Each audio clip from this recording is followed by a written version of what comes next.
Vous vous aimez? T'es amoureuse? Tu la kiffes? Mariez-vous! Mariez-vous! Tout à l'heure, il y a un petit jeune, il m'a dit, moi j'aimerais bien me marier. Il y a un petit jeune, tout à l'heure, il m'a fait part d'une plainte de quelqu'un qui aimerait se marier. Il a 17 ans. Et vous savez que, voilà, à 17 ans, généralement, le papa, il va dire quoi? Ouais, Waldi, viens. Tu veux quoi? Ah, ma fille, 17 ans, au lycée.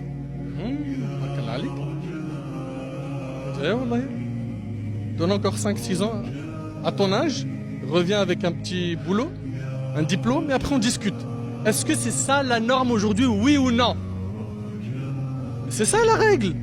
Et puis attention, hein, moi je condamne ces gens hyper matérialistes qui veulent des mariages à 20 000 euros, un cortège de dingue avec la limousine, les voitures de location, le bling bling et tous ces trucs là où il n'y a que du gaspillage et du haram. Non. Nous, ce qui nous est demandé, par contre, c'est quoi? D'être raisonnable. Raisonnable. Moi, je veux juste que ce frère-là en question qui vient demander ma fille en mariage, il puisse assumer son foyer. Il travaille avec de l'argent halal. Ma fille, elle va pouvoir manger, se vêtir, parce que c'est lui financièrement qui doit assumer ses charges. Moi, je veux juste ça pour ma fille. Et ça, c'est n'importe quel père de famille raisonnable. Il va vous dire la même chose. Donc, mon petit frère qui a 17 ans. Et là, tout de suite, on va parler de ce problème. Tout de suite, on va traiter ce point, comme ça, c'est réglé. Si lui, il vient, il demande la main de la fille de quelqu'un, et le papa accepte, et qu'il accepte qu'ils vivent comme ça, avec une distance, mais la règle, c'est que c'est hyper rare, ça. La règle, c'est qu'il va lui dire quoi? D'accord, Waldi, mais attends un peu.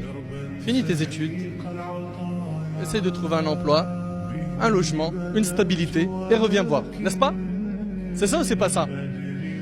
Si le père de famille te dit ça, mon petit frère, 17, 18, 19, peu importe, hein, là, tu as 2 cas de figure, t'en as pas 3. Le premier, c'est quoi? Tu as 2 cas de figure, pas 3. Le premier, c'est quoi? C'est tout simplement de patienter. C'est-à-dire, il t'a dit oui, c'est bon, ok, mais plus tard. Là, patiente, et vous coupez les ponts, vous parlez plus. Parce que, à force de vous parler, vous allez un jour finir par glisser. Comprenez-le bien, ça. Ok? Et si vous voulez des histoires sombres de gens qui m'ont appelé, qui m'ont dit « Je suis maintenant enceinte, mes parents ne le savent pas, est-ce que je peux fuir mes parents et partir avec lui dans le haram ?» Les histoires, j'en ai trop. Ok? Et les histoires sombres, je préfère aujourd'hui, Inch'Allah, je ferme ce dossier parce que, voilà, Ma'ammar, je suis chargé à bloc. D'accord?